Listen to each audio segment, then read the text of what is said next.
The best way to learn a language? Immersion, living where the language is spoken and using it every day. But if that's not in the cards for you this year, you can still learn a language the second best way, and that's with Babbel. Be a better you in 2024 with Babbel, the science-backed language learning app that actually works. Don't pay hundreds of dollars for private tutors or waste hours on apps that don't really help you speak the language. Babbel's quick 10-minute lessons are handcrafted by over 200 language experts to help you start speaking a new language in as little as 3 weeks. Babbel's designed by real people for real conversations. Babbel's tips and tools are approachable, accessible, rooted in real-life situations, and delivered with conversation-based teaching so you're ready to practice what you've learned in the real world. For instance, I've been using Babbel's convenient courses to help me learn basic conversational skills in German while I'm getting ready for a little trip I'm planning. It's not a language I'd ever studied before, but I find the lessons really easy and kind of like hand-holding me through learning a completely new language to me. And it's reassuring to know that with the help of Babbel, I'll be able to greet people, order food, and ask for directions without having to consult language apps while I'm in Deutschland. I'm still learning. Studies from Yale, Michigan State University, and others continue to prove Babbel is better. One study found that using Babbel for 15 hours is equivalent to a full semester at college. Babbel has over 16 million subscriptions sold. Plus, all of Babbel's 14 award-winning language courses are backed by their 20-day money-back guarantee. Here's a special limited-time deal for our listeners.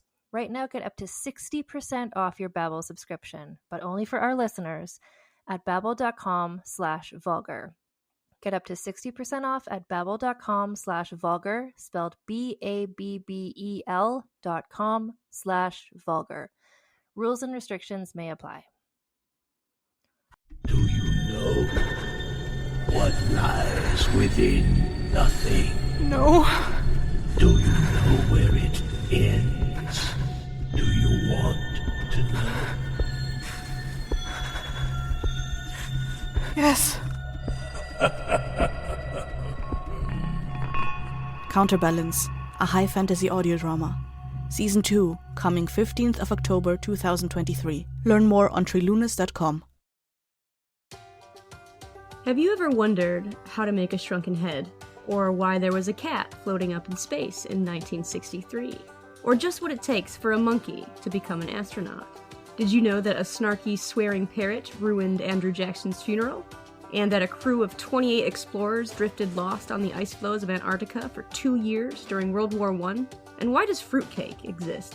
If you want to excavate through the deepest, primordial interiors of the human experience, reach back into time and find the stories that connect all of us to a place where real history is woven with storytelling that brings the past back to life, then come visit the History Cache podcast for some exhaustively researched historical narrative that just might inspire you to make your own history. That's Cache, spelled C-A-C-H-E. It's history better than fiction, a podcast crafted for the most curious of minds. Available wherever you listen to podcasts.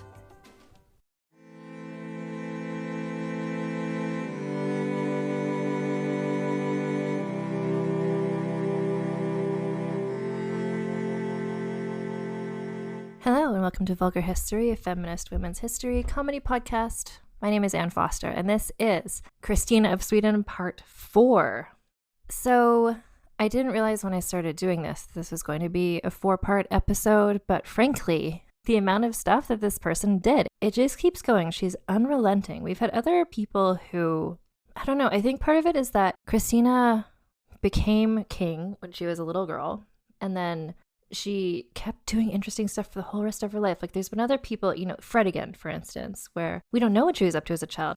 She just enters the historical record when she wins the heart of the king that time. But like Christina, because she was royal, we know every detail about her from her childhood, which is all wild and interesting, as you know from part 1. The first, when she was being queen actively, that's part 2.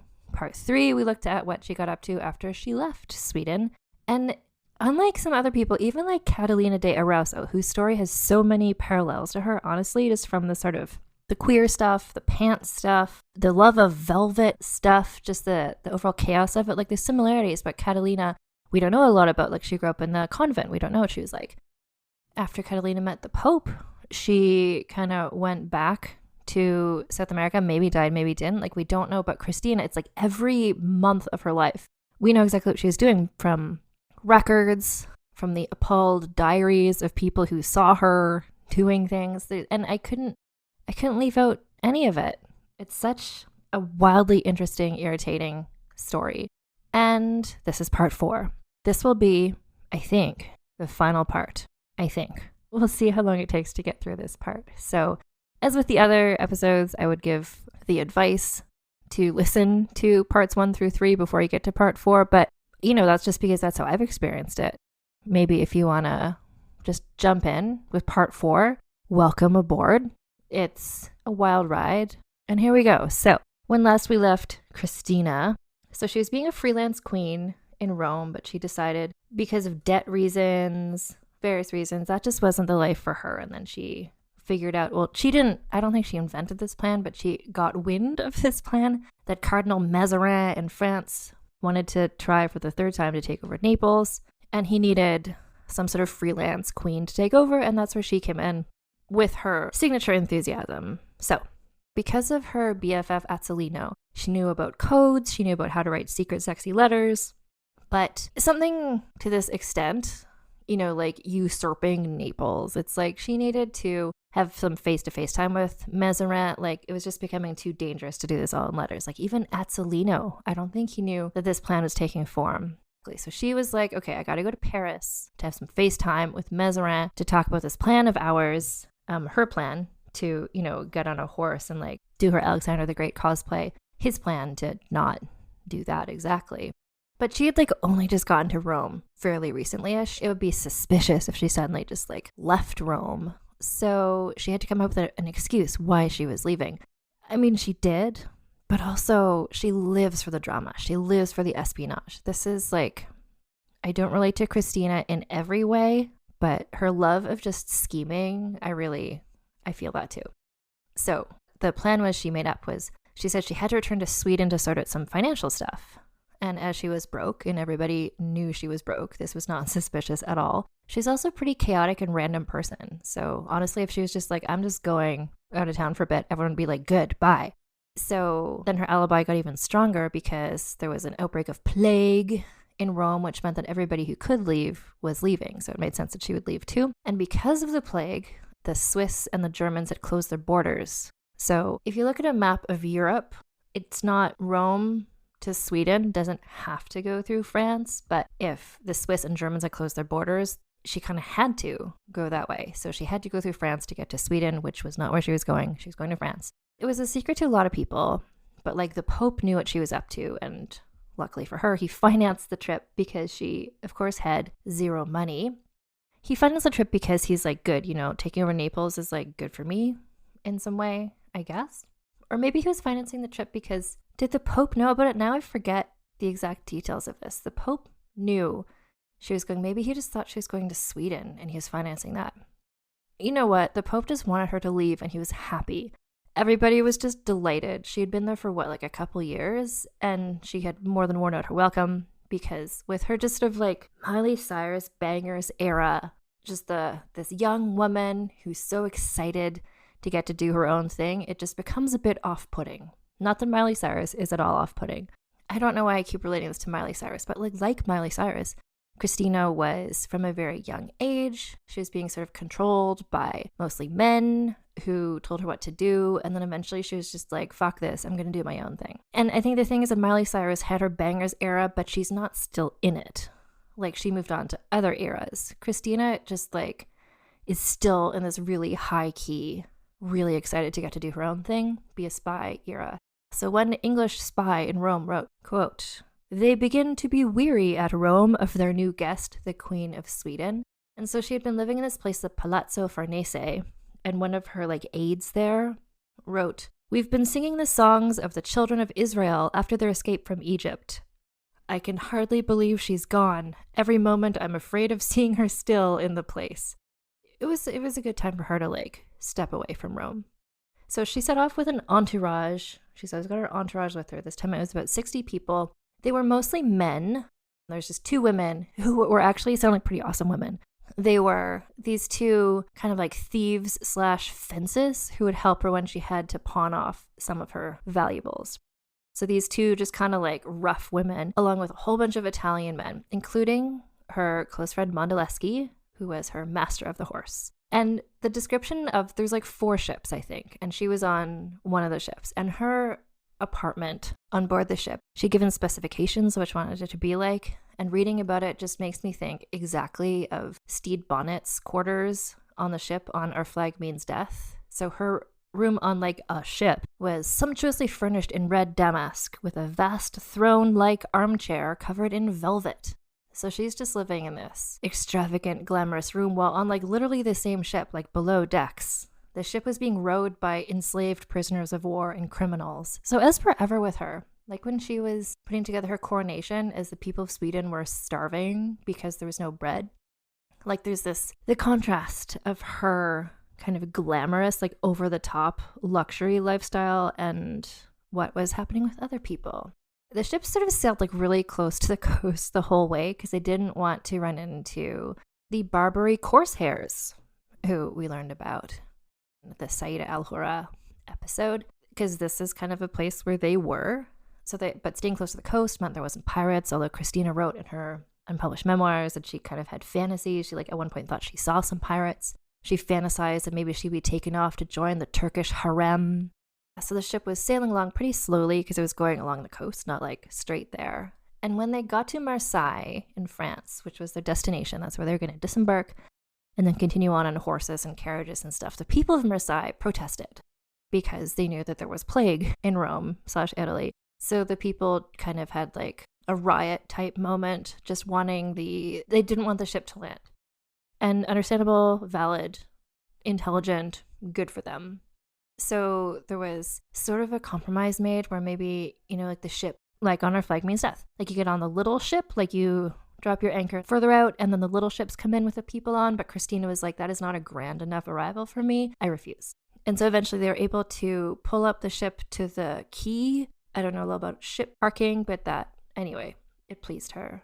And so they arrived, and from Mazarin's money, like he had funded so that every place where they stopped on their way, Christina would be celebrated because she's this new Catholic monarch. It's really exciting. So there was 3 days of public festivities, which to their credit as well, the people of Marseille changed their mind and they're like, you know what? We're glad to have her here. She's funding 3 days of parties. Here we go. And so then they set off by land to Paris.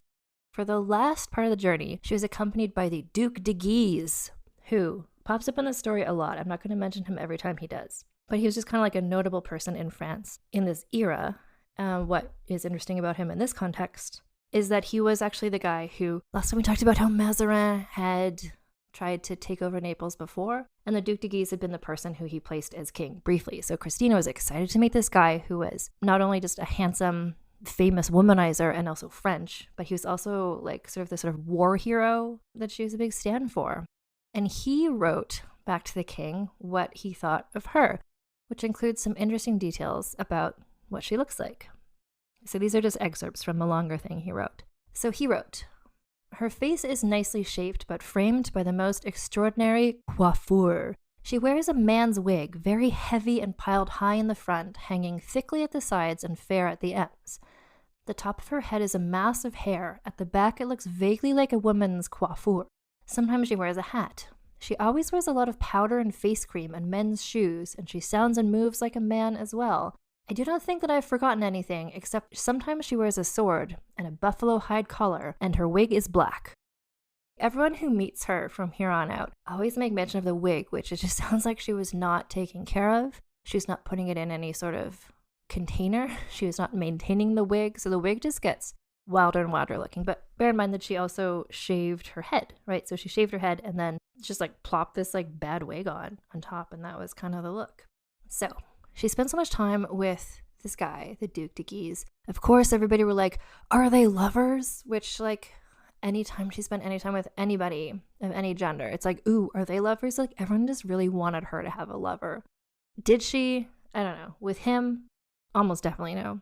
Partially because around the same time she's hanging out with him, she met the Marquise Elizabeth de Castellane, who is aka La Belle Provençale, So she was this beautiful 20-year-old woman, and Christina fell in love with her, in the sense that one can fall in love with someone you've just met and who you don't know.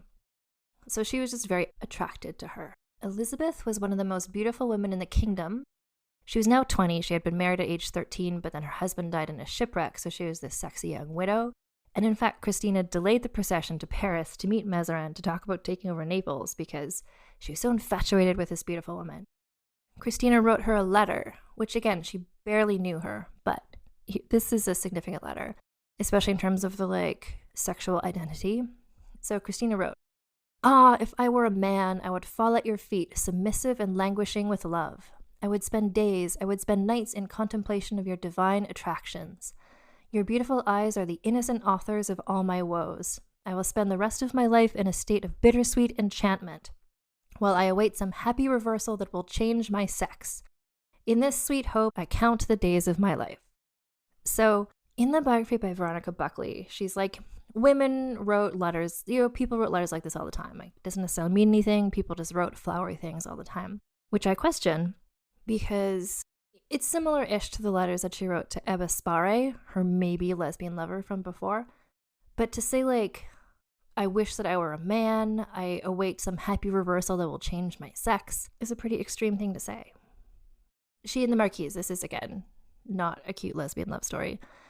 So they didn't, I think they might have kept exchanging letters for a while, but eventually the Marquise did get married again within 2 years. And one day, when her husband was out of town, her husband's 2 brothers tried to rape her. She defended herself, but they forced her to take poison, then killed her with a pistol and a dagger. So I mentioned that not just to be a bummer, but also just a reminder of what life was like, even for really wealthy, privileged women at this time. The shit that Christina was doing was so unusual in the face of just horrific conditions being faced by every other woman in all of Europe. Eventually, Christina made it to Paris, and I imagine it being that song from the animated version of Anastasia, where they're just ooh la la, she just got to Paris. She's been a fan of French, Parisian culture her whole life. So she just shows up, and it's just everything she'd always dreamed of. She's in the city that she fantasized about, and to her delight, because of her with Mazarin, she got the huge royal greeting, whatever, tens of thousands of soldiers all standing to greet her, fireworks, cannons, etc. She was even presented with a key to the city. And in a very Christina-like touch, she had entered on a horse. I think it was borrowed probably from the Duc de Guise. It was a really cool, a great horse. And she was wearing this red dress. The horse was wearing purple and gold. And she liked being on the horse so much that she actually refused to get off the horse, even though she was supposed to get off the horse and go on the stage to accept the key of the city. So right away, it's just kind of oh, is this going to go well? Are the people of France going to vibe with this weirdo? So far, kinda. While she was there, she went to see various plays and things, and she just made a spectacle of herself. The people of France were just so excited to see this interesting, unusual person.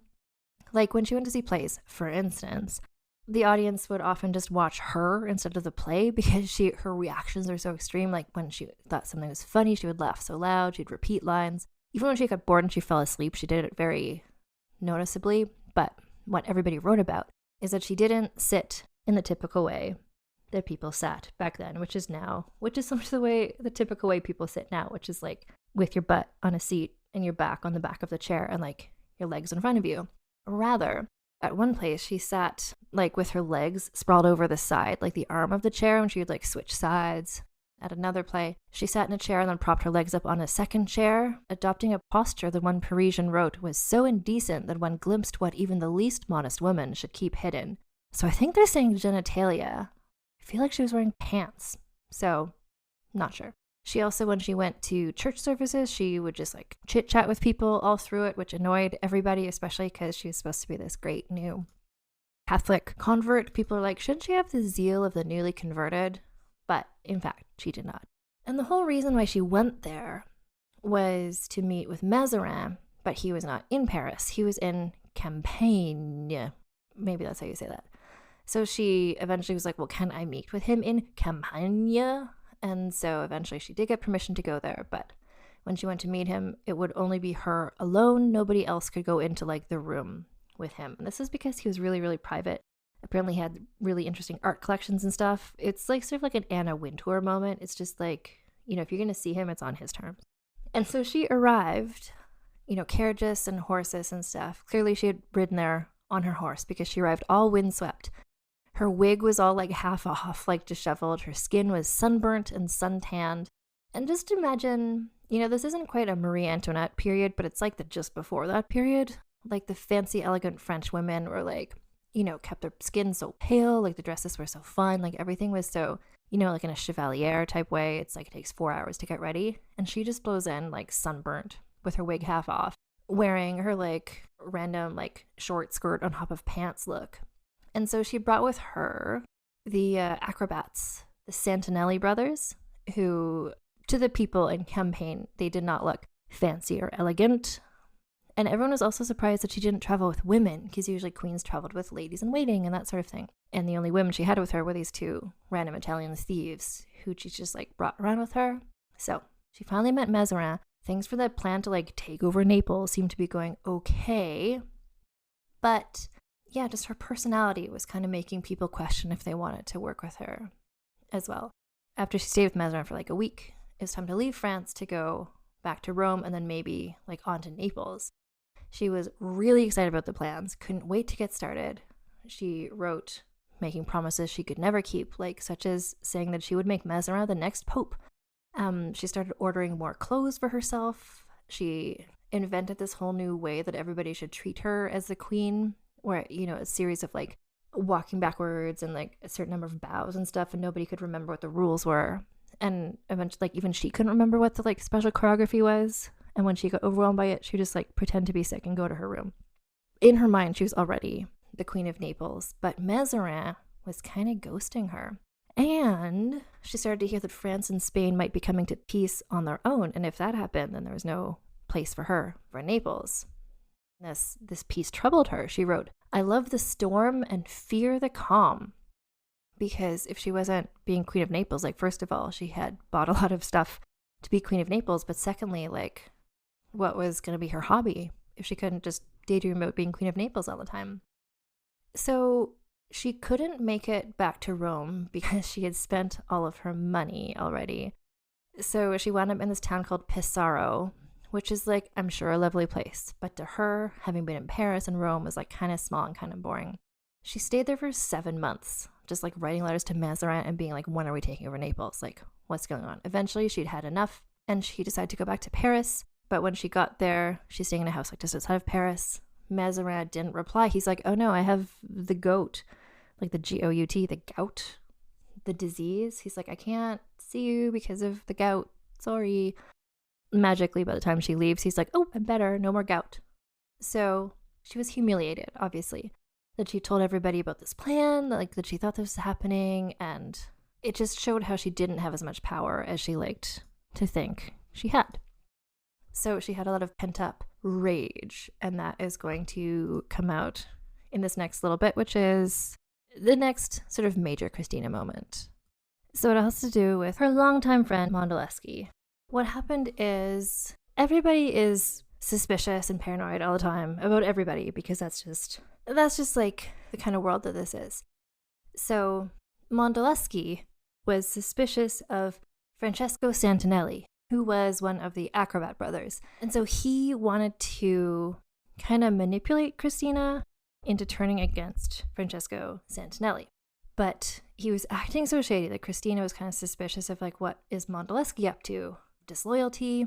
And so like all the stuff she learned from Azzolino about like reading each other's letters, like I don't know the details, but like letters were started to show up in different places, but the seal had been broken. Like clearly like other people reading other people's letters. It was all just very like shady things were going on. Mondoleschi found out that Christina had been reading his letters, Mondoleschi's letters. Mondoleschi forged some letters, pretending like Santinelli had written them, and the letters were all like, I don't know if they were like revealing Christina's plans or just like saying rude things about Christina, because he knew Christina was reading letters, and so he wanted to use that for his advantage.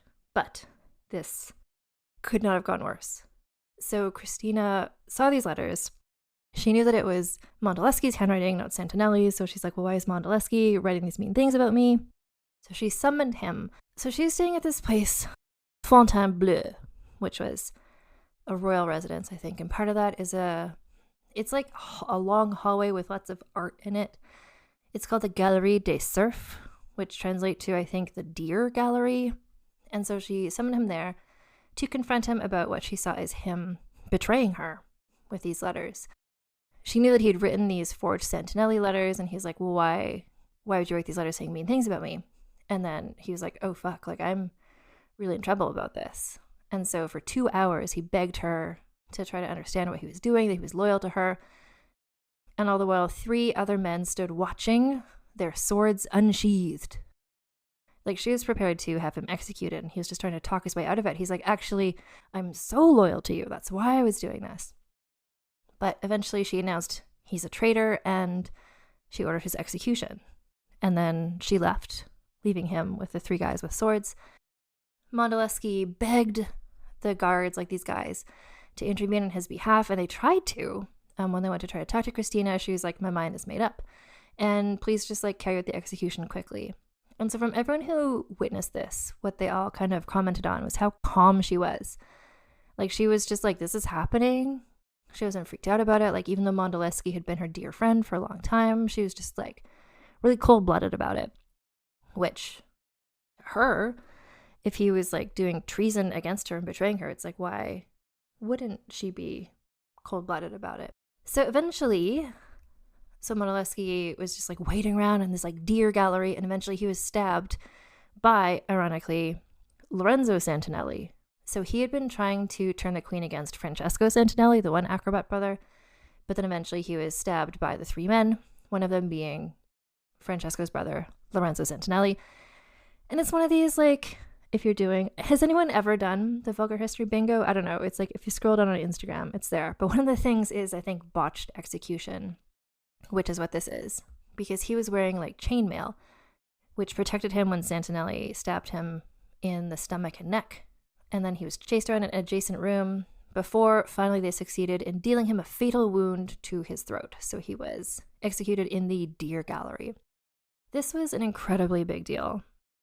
On legal grounds, Christina was within her rights to do this because as queen, even a queen without a country, she was considered the absolute ruler to all members of her household, and Mondeleschi was a member of her household, so she was allowed to execute him. But that's like technically. In practice, everyone was just like, what just happened?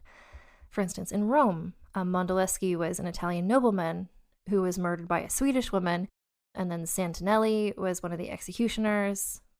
So people in Rome were kind of just like, this is not cool. And also the letters proving his guilt, like the forged letters, no one's ever seen them since then. Christina likely had them burned. The Pope himself denounced Christina as, quote, a barbarian brought up barbarously and living barbarously, and declared he would take legal action against the killers because Mondeleschi had been his subject, like technically as a person who lived in Rome. And he also banned Christina from returning to Rome. So this was like a whole situation.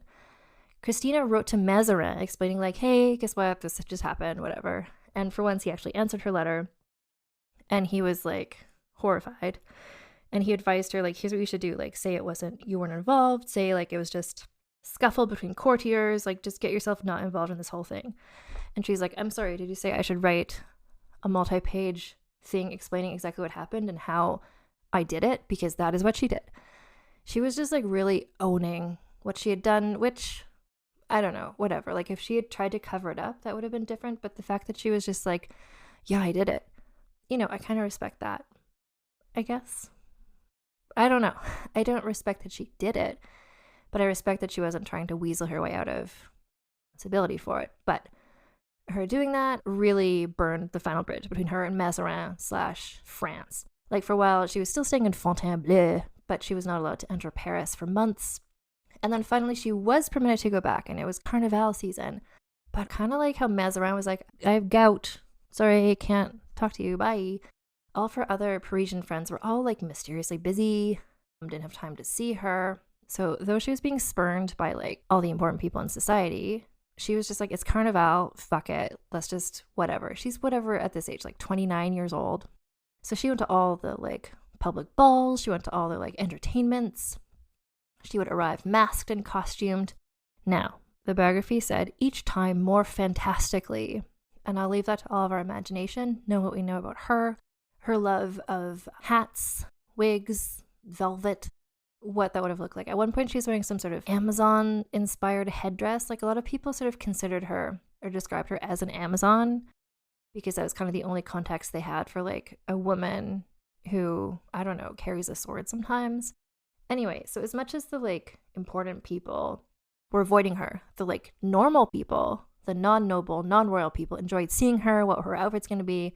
And also, she was just, like, a person about town. It's kind of like, right, well, I guess now it's still sort of happening, but, like, right after Julia Fox ended her extremely brief relationship with Kanye West, aka Ye, where people just started seeing her around town. It's like, oh my god, is that Julia Fox? She's wearing, like, you know, like a belt as a shirt. She had 5 her eyebrows. Like, people were just really excited because she was just, like, a weird, unusual person, and she would just, like, be on the streets randomly. Like, she would just, during Carnival, she was apparently charging around the city in her various excellent outfits, and her behavior showed, quote, very little wisdom, a lot of bad behavior, and a great desire for pleasure. So, I don't know. Could this be partially her feeling guilt for the assassination or the execution of Mondeleschi? Maybe. Like, was she sort of distracting herself with just partying? Maybe. I will remind you, though, that she doesn't drink alcohol. She mostly just drank juice. She liked orange juice. So she's just, like, partying it up, just, like, enjoying Carnival, whatever. Good for her. Again, she's, like, a young woman, just, like, still feeling freedom. But eventually she had no choice to depart France. France more or less kicked her out. So the king was still a little boy, Louis XIV. So his mom, Anne of Austria, was kind of in charge. And eventually she was just like, you leave. And, like, hired a carriage and more or less forced Christina into it. And by now she was allowed back in Rome. And so that's where she went. So this was her, like, technically 3rd arrival in Rome. But this time it was definitely no exciting triumph. There was no, you know, big greeting for her. Because with the execution of Mondeleschi, her popularity was gone. She was the same as in France. No one wanted to have anything to do with her. The Pope remained in his summer residence and, like, wanted no further visits from her. Her Roman friends were also being like, new phone, who's this? Like, sorry, I'm busy. Like, no one wanted to talk to her. And so when she first arrived, she's staying at a palazzo that belonged to Mazarin. He had offered her the ability to stay there as a way to, like, convince her to, like, leave France. So she's staying in this palazzo, which was ironically right across the street from the Pope's house, which the Pope was just like, ugh. Maybe that's why he's staying in a summer house. He just didn't want to run into her. But then Azzolino, remember her, like, longtime friend, lover? He's still influential, so he helped her get a new house. She moved into a place called the Palazzo Riario, which became her residence for, like, the rest of her life. He also helped her find new servants who were mostly, like, people who he knew or his family members or whatever. They sort of, like, consciously uncoupled from Lorenzo Santinelli, aka the murderer of Mondeleschi. And yeah, so she moved in. She had all of her art, you know, a lot of it had been in storage and stuff. So she moved in all of her paintings she had gotten during her looting era, all of her erotic artwork. And I like this detail that her art collection included, like, you know, all these classics and things, statues and stuff too, but also portraits of people who were important to her personally. There was a portrait of Ebba Sparre, her best friend / lover. There's a portrait of Descartes, which is like, okay. Portrait of Dr. Bourdelais, apparently just from what we know about her living in this house. Like, she had bathtubs and she still was, like, very seriously taking all of his advice still, taking regular baths, eating regular meals, like, just true. I mean, one might say taking his advice too literally. Like, she was only doing things that spark joy. Sometimes we all have to do things that don't spark joy. Anyway, then April 1660, KG died in battle. He was wounded in battle, but it was kind of like he got pneumonia, and then the doctors of Sweden, who, again, not Dr. Bourdelais, other doctors, the doctors were like, here, we'll give you some sneezing powder. Like, they thought it was something else. They literally gave him sneezing powder. Guess what? He died. So he was just in his 30s, KG. And so his heir was his son, also called Carl. KG stands for Carl Gustav, if you've forgotten, because I haven't said his real name in 3 episodes. So his son Karl became the new king, but he was only 5 years old, and his regent was another old friend, Magnus, Christina's crush from way back in the day. So Magnus was becoming like really important as well. But Christina was like, ooh, opportunity for me to maybe be a queen again. So she went to Sweden just to kind of like suss out the situation. So she pointed out that when she abdicated, she had left the throne to KG and his descendant. So if like KG Jr., if Karl Jr. died, then like she was more than happy to, you know, take over and be queen again. But the Riksdag, the like men council was just like, that's a hard no from us. Because she's a Catholic, she had fucked them over. No, they were just like, they sent her some paperwork being like, Christina will never be queen of anything in Sweden ever again. That was the deal. Please sign this. And she like had to sign it. So this also didn't work. She couldn't become queen of Naples. She was not going to be the new heir to the throne of Sweden. And so she left Stockholm and went to a place called Norrköping, which was, again, so this is like a winter era. And I really, after reading all this, learning about Cecilia of Sweden, like I would love to go to Sweden. Sweden seems like a lovely place. Not in winter, if you don't like extreme cold temperatures. And Christina did not. She'd been in, you know, Paris, and she'd been in like Rome, and she's just like, goddamn, another Swedish winter. Maybe the ghost of Descartes came to haunt her a little bit.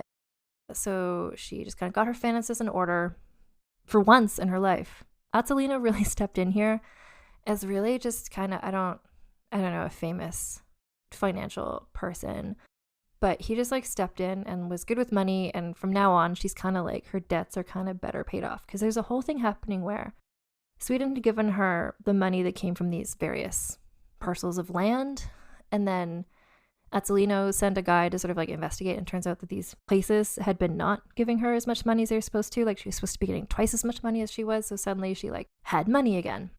Diego Texiera, her friend, he was still there kind of helping out. So now with her money in order, she arrived in Rome for the 4th time.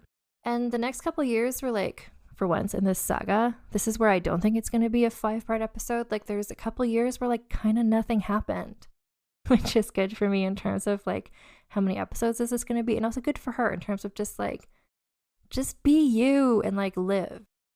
So she was staying in this house, the palazzo that Azzolino had helped her get. It had a really big garden. She really enjoyed, you know, not doing it herself, but hiring people to do it. She had something like 300 orange trees, so she could like always have limitless orange juice, because she did not drink alcohol. She did not. She tried drinking wine for a bit when she first came to Rome, but it was not for her. So she preferred juice. Most of her servants were still men. There were some jobs that just like women generally did. Like you couldn't really hire men to do some of the stuff. And she was okay with that as long as they didn't get married or especially have children. If she saw a pregnant woman, like if one of her servants was visibly pregnant, or if one of her male servants' pregnant wife came by, she like freaked out. She just like could not handle the idea of, or just the concept. She hated being around married and or pregnant women. I don't know. She started entertaining, as we've learned, she had a real weakness for grifters in the form of like sexy men. So she invited lots of people into her life who were just kind of like shitty people. There's one guy, I forget his name, but he was like a convicted rapist. And she was just like, you're not so bad.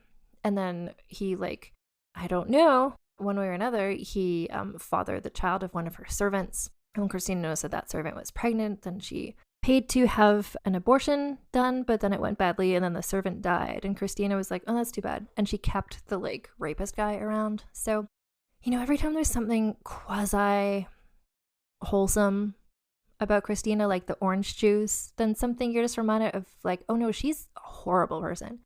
The rapist, I would say, is maybe a more horrible person, but Christina just like, her hatred of women is a real driving force through her whole life. And then for some like various financial reasons, she had to return to Sweden again. Oh, she hated being in Sweden. She spent some time in Hamburg, and then the Pope died. This is the second Pope that's been in this story. It was Pope Alexander the 7th, who had kind of not been on her side as well. And then, you know, they did the thing, the conclave, the white smoke. The new Pope who was chosen was Clement the 9th, who, fun fact, had been a regular guest at her palace.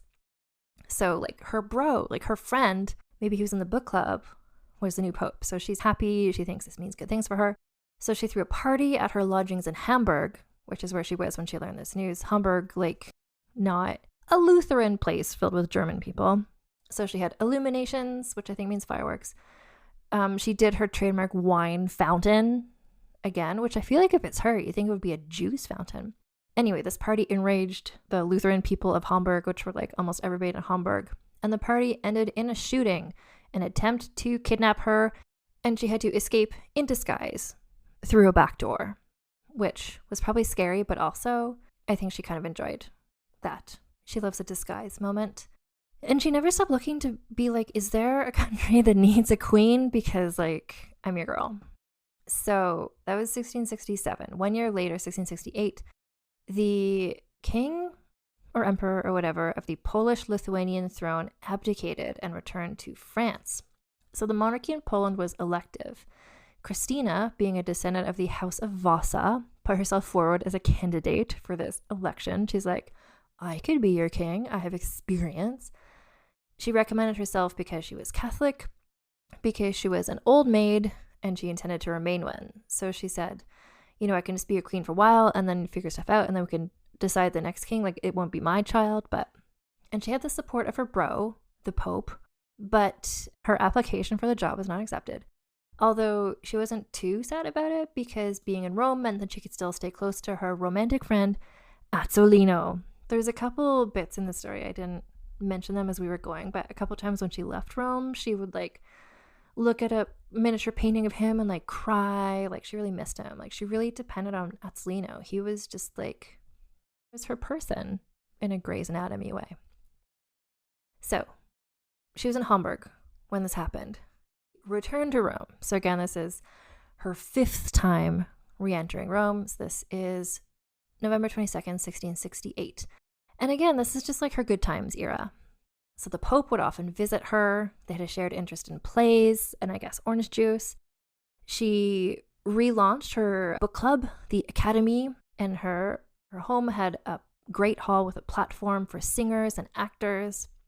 And then the Pope, he eventually suffered a stroke, and she was among the few he wanted to see at his deathbed. Like, they were bros. Christina established Rome's first public theater, which was in what was a former jail. I don't know what the jail would look like. Anyway, she turned a jail into a public theater. It was Rome's first public theater, because remember, there's the whole thing. When she first moved there, she had to go to hang out in convents to hear people singing and stuff. Like, all the plays were being done at people's homes. Like, she had a great hall in her home. But this is a theater that just anyone could go to. So, I mean, that's cool of her. It's called the Tor di Nona. The next pope, Clement X, although came in and he worried about the influence of theater on public morals. So I guess he was the pope for not a really long time. I played an ad on previous episode for a podcast that goes pope by pope through all the popes. And frankly, there's been so many popes in this Christina saga. I think if we want to learn more about popes, check out the Pontifacts podcast.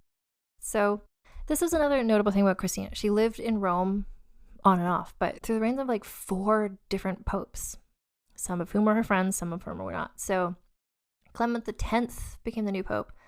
Then I guess he died, and then the next pope was Innocent the 11th, and things got even worse, just in terms of people who like theater and freedom. So within a few years, he made Christina's jail-turned-theater into a storeroom for grain. It sucks. Although he had been one of her bros. He had been a frequent guest in her royal box of that theater with the other cardinals. So he attended the theater, then turned against her. He brought back those rules forbidding women to perform with song or acting. He banned décolleté, aka tits out dresses. Christina, to her credit, considered this sheer nonsense, and she continued to let women perform in her palace. Again, it's, through these 4 episodes, I think we're all coming to the same understanding that she had some cool stuff about her and some horrific stuff about her and some in-between stuff about her. She had all different levels. I mentioned before in the last episode, I think, about how she was cool with Jewish people in a culture which was other Catholics were not cool about Jewish people. So, for instance, during the tenure of Pope Clement X, She made him prohibit the custom of chasing Jewish people through the streets during the carnival. Remember when that was in the episode where she first got there? Like, she saw that and she was just kind of like, ooh, this isn't cool. So I'm glad that in time she used her influence against the Pope to make that stop, because that was a pretty shitty thing that happened. And in fact, she issued a declaration that Roman Jews were under her protection. So she was cool to the Jewish people of Rome. She remained very tolerant towards the beliefs of others all her life. And maybe that was because she didn't have any super strong religious beliefs of her own, so she didn't fall into that sort of dogmatic thing of just being like, my religion is great, everyone else is terrible. She's just like, believe what you want to believe, I don't, whatever. So that's like a cool thing about her. Also, she liked orange juice, her love of velvet. It's not all shitty stuff. As she aged into her 50s/60s, her fashion sense stayed idiosyncratic. So a person who visited Rome in April 1688 wrote, Christina is over 60 years of age, very small of stature, exceedingly fat, and corpulent. Her complexion and voice and face are those of a man. She has a big nose, large blue eyes, blonde eyebrows, and a double chin from which sprout several tufts of beard. Her upper lip protrudes a little. This guy is really getting into the details. Were you just staring at her? Her hair is a light chestnut color and only a palm's breadth in length. She wears it powdered and standing on end, uncombed. Okay, so she moved from the bad wig era into kind of just a real buzz cut sort of era. Still not brushing her hair. Messy hair, don't care, was one of her slogans. Not really. She is very smiling and obliging. You will hardly believe her clothes. A man's jacket and black satin reaching to her knees and buttoned all the way down. A very short black skirt and men's shoes. A very large bow of black ribbons instead of a cravat, and a belt drawn tightly under her stomach, revealing its rotundity all too well. And there's a picture of her from around this era that I'm going to put on Instagram that sort of illustrates this look. She also seems to have really gone into wearing a whole lot of ribbons in her hair at one point. So, February 1689. Christina was 62 years old and she fell seriously ill after a visit to the temples in Campania, and she received last rites, which is the thing that happens to Catholic people when you are going to die. She didn't die, though, right away, but then she developed an acute streptococcus bacterial infection, then pneumonia, and a high fever, and so she was clearly dying. On her deathbed, she sent the Pope a message asking if he could forgive her insults. I didn't write down here whether he did or not. I don't know if it was, I think it wasn't the Pope who liked her at this point, so he might not have. She died April 19th, 1689 at 6 a.m. She had asked for a simple burial in the Pantheon in Rome, but the Pope insisted on her being displayed not in a parade, I guess in sort of, laid in state for 4 days at Riario Palace, which is where she lived. She was embalmed, covered with white brocade, a silver mask, a gilt crown, and a scepter. And so, in a similar fashion to when popes were buried, her body was placed in 3 coffins, one of cypress, one of lead, and finally one made of oak. The funeral procession led from Santa Maria in Vallicella to St. Peter's Basilica, where she was buried within the grotto, the Vatican grotto, one of only 3 women ever given this honor. Her intestines were placed in a high urn. Is that what you do? I don't know. And after so many episodes this season, I feel like if we do another Vulgar History bingo card, we need to add real ornate funeral, because that's been in almost every person's story. In 1702, so that's 15 years-ish after she died, the next Pope, Clement XI, commissioned a monument for her because they were really trying to rewrite her story of being look at this great Catholic convert and how she was such a great person. It's was she? So this monument was placed in the body of the basilica, and when she died, so Azzolino, her BFF, her person, she had named her sole heir, and so his job was to make sure her debts were settled. But he was too ill to even join her funeral, and he died in June the same year that she died. His nephew, Pompeo Azzolino, was his sole heir, and Pompeo rapidly sold off Christina's art collections, so, such is life. The character of Christina inspired plays, books, operas. So most famously, in 1933, there's the movie Queen Christina starring Greta Garbo, another queer Swedish person. It's described in Wikipedia as this film depicted a heroine whose life diverged considerably from that of the real Christina. which I talked about last time, but it made her seem like she was in love with Antonio Pimentel and that she abdicated to be with him instead of just because she wanted attention and chaos. There's a 1974 film called The Abdication starring Liv Ullmann, which is about Christina arriving in the Vatican, falling in love with Azzolino. Then there was a play that came out in 2012 by Michel-Marc Bouchard. So it's a play called Kristina the Girl King. And then in 2015, a movie based on that called The Girl King.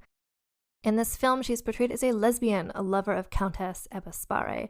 And one of the sort of plot points of that movie is that Christina is so overwhelmed by her love for Ebba. That's why she brings Descartes, so that he can explain to her the nature of love. So Descartes is in that movie as well.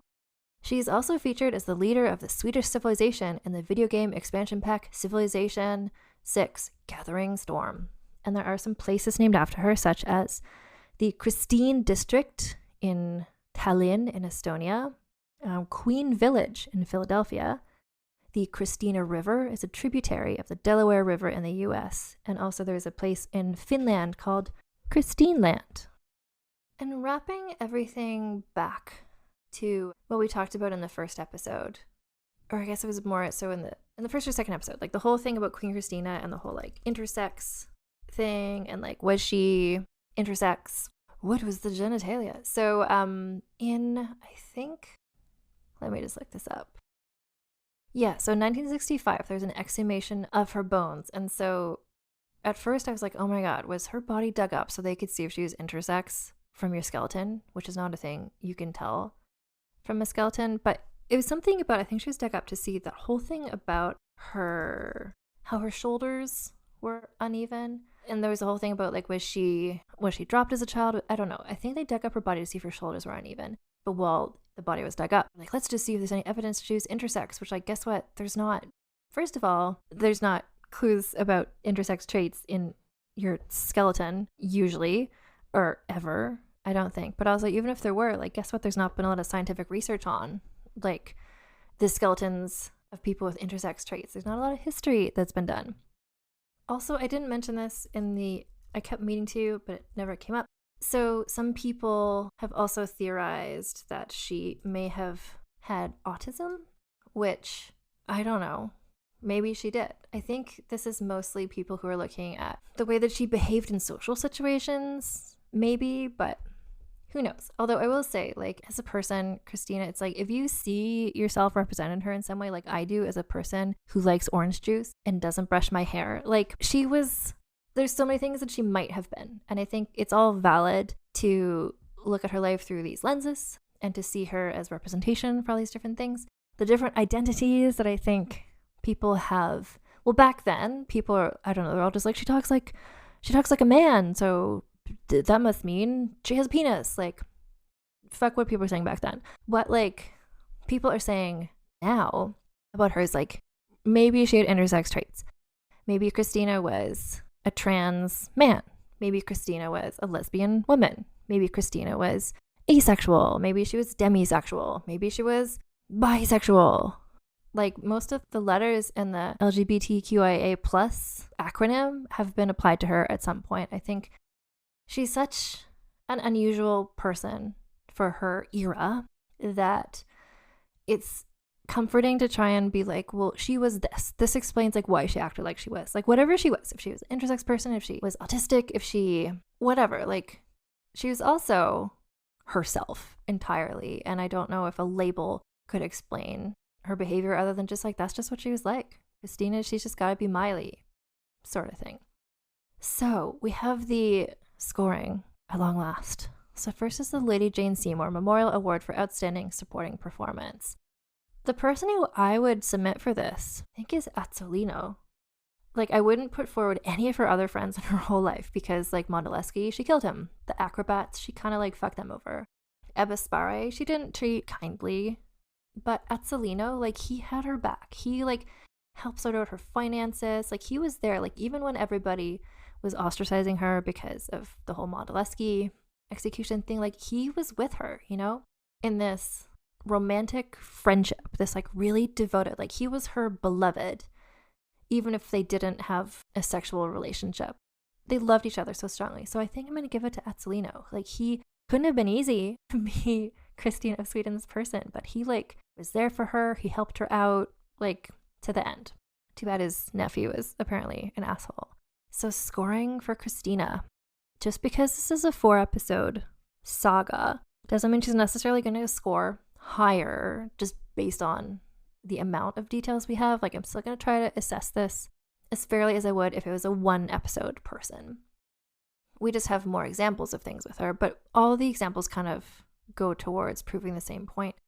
The first area we score on is scandaliciousness, and I asked Swedish cultural attaché Kim, who answered some of my other questions about Christina, and just like, what did people in Sweden think of her and stuff like that, who suggested, like, for scandaliciousness, a 10. Like, abdicating is, like, to me now in like the year 2022 in like Canada, I'm just like, okay, she abdicated, but like, it was beyond, it was the hugest thing anyone could consider doing. Like, for her to do that was mind-blowing to so many people. And then she also went on to live this life of just like, she scandalized people everywhere she went, like the execution of Mondeleschi, the way that she was gonna like take over Naples secretly, the way she sat at the theater, like the way that she spread rumors about herself, like the fact that she maybe had lesbian affairs. Like, she was, in every way I can possibly think of in a vulgar history context, like a 10 for scandaliciousness. Like, there was not a year of her life, except for maybe some of the years living in her like orangery, where she wasn't doing something completely audaciously scandalicious. Like, and even her like literal tits out moment, you know, when she was wearing the tits out neckline and the Pope was like, hey, stop that. And she's like, oh, sorry, do you want me to wear this pearl necklace as well as the tits out neckline? Fuck you. Like, 10 for scandaliciousness. I'm also, so for scheminess, I feel like this might be a 10 as well, because scheminess, it's not, ideally it's like good schemes, but she was never not scheming. Like, she was scheming before she even abdicated. She was scheming like to have her secret, maybe little letter writing affair with KG. She was scheming to undermine what Axel Oxenhyrna was doing, and she schemed her way to be able to abdicate and to get herself a pension. Like, she grifted her way through all of the Rome years. Like, she had no money, but she schemed her way through life, beginning to end. Some of them were just like kind of random chaos causing schemes. Some of them were like literal schemes.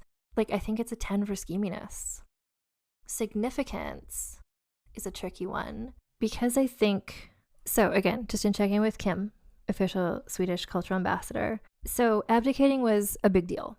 Like, that's very significant for like the history of Sweden. Like, if she had married someone and had a child, like the Vasa dynasty would have continued.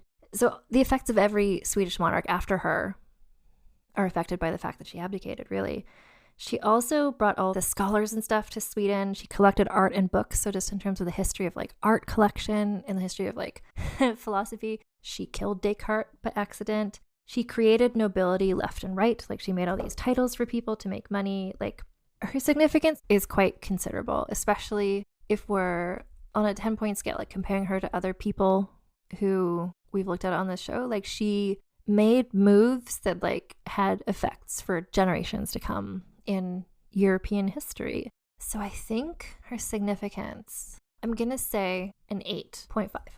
Sexism bonus is an interesting thing, because this is where everyone gets at least a 5, because like we're all breathing in the oxygen that is the patriarchy. So the sexism bonus, so like this made her life harder. Like, she found a way to survive and thrive by basically throwing women under the bus and acting like a man all the time. So she was never, like, once she kind of got going, like, she was able to make things work for herself, and sexism didn't super get in her way once she was like in the Rome era. But I think it did add extra challenges for her up to the point where she did abdicate. All the health problems she had, where people were just always trying to make her get married and have children, which they would have been doing that if it was a man king also, I guess. They just like really wanted an heir. But just the added sexism of just how people treated her up until the point she abdicated, where they're like, wait, she has free will? What? Like, it added to all of her health problems and things. But I think overall, she overcame a lot of the sexism in her world by acting like a man and not supporting other women. So I'm just going to leave it at a 5, I think, for her for sexism. I think there's just the inherent sexism she lived with, but it didn't extra get in her way. So this score is going to add up to 33.5. which puts her very close to the top. International is like turning out this season in terms of where they're landing on the Scandalicious scale. So 33.5 is 1, 2, 3, 4, 5, 6. She's the 7th highest. She's just above. Joanne of Naples had 33. Her ancestress, Cecilia of Sweden, 31.5, which is impressive considering Cecilia of Sweden didn't do quite as much as Christina did, but Cecilia did some major stuff. Remember? Piracy, etc. So yeah, to recap, the top right now. The top is Fredigan with a 38. Queen Margot with 37.5. And then all from the season. Number 3 is Njinga with 36.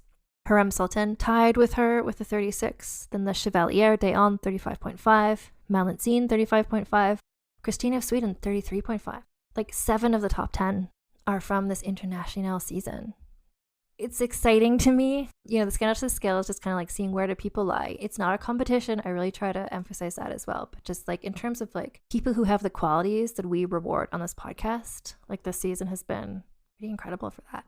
So thank you for listening to this ongoing, unending saga of one of the most unpleasant people we've ever discussed on this podcast.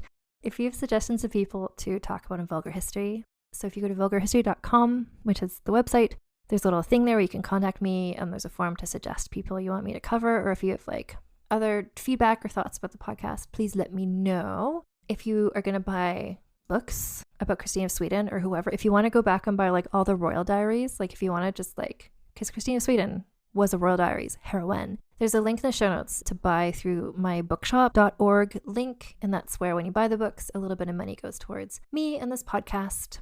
You can also help support the podcast and get some fucking cool clothes at vulgarhistory.store, vulgarhistory.store. Use code TITSOUT for free US shipping, or TITSOUT10 for 10% off. By the time this podcast comes out, there will be Kristina of Sweden merch. I'm just solidifying what that's going to look like. But she's been a real memorable person. Bearing in mind that at least a third of the people listening to this like do not like her, I'm trying to be thoughtful about what would be some good merch that you might enjoy even if you don't stand for Kristina like I might.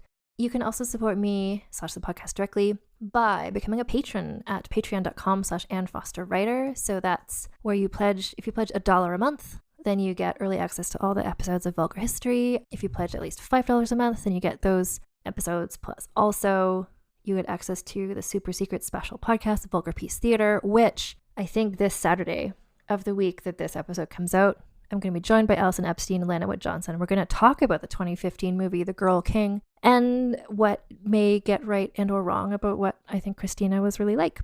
So all those things to support the podcast, I super appreciate. Because of your support, I've been able to do as many episodes as we're doing this season. Like if you look back, like the season has been going since the beginning of March. We're in like month 4 or 5 or something of like a new episode every week, and I'm able to do that because of support from listeners like you. But don't feel any pressure. It's a wild time in world history, and the most important thing that you can do is just listen to this podcast. The second best thing you can do is tell other people to listen to this podcast, and the third best thing you can do that's also free is to rate and or review the show. So if you're listening on Spotify, which a lot of people are, there's a place there where you can like rate it 5 stars. We're getting close to 2,000. We're at like 1.7K 5-star reviews. So if we can get to 2,000, that'd be exciting for me personally. If you're listening to this on Apple Podcasts or other places where you can leave a review, leaving a review, super helpful, also makes my day. Thank you. And yeah, you can follow us at Instagram, on Instagram at Vulgar History Pod. On Twitter, I'm there at Vulgar History. And this has been such a journey for me and for you. We've gone from Sweden through German city-states to Rome to France, all over the place. Denmark was mentioned. Quite an international tale. So, as Kristina would probably recommend as well, you know, keep your pants on, keep your tits out, and I'll talk to you all next time.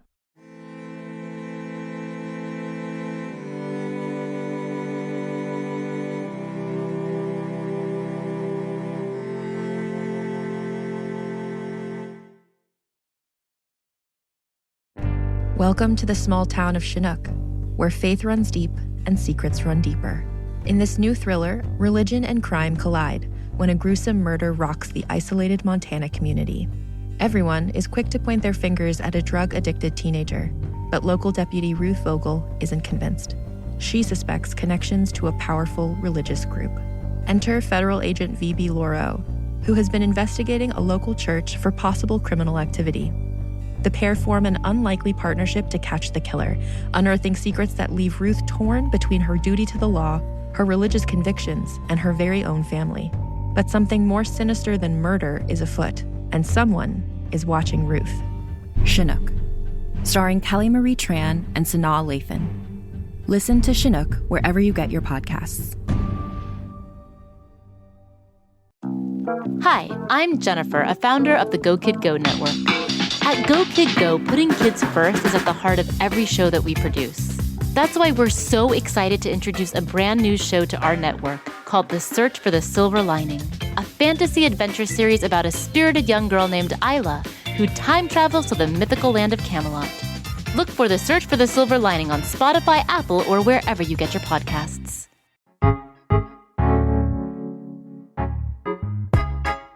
I'm Laura Cathcart-Robbins, and I'm the host and creator of Only One in the Room podcast. Every week, my co-host Scott Slaughter and I invite you to join us for an hour and lose yourself in someone's incredible Only One story. We talk to the realest of real people, dealing with issues like infertility, addiction, human trafficking, and body shaming. Oh, and we want to be fair, so we talk to some celebrities too. Oscar winners, New York Times bestselling authors, supermodels, and even the most decorated U.S. Winter Olympian. Everyone is invited to share their Only One story with our listeners. This podcast is for anyone who has ever felt alone in a room full of people, which is to say that this podcast is for everyone. Download Only One in the Room wherever you listen to podcasts today.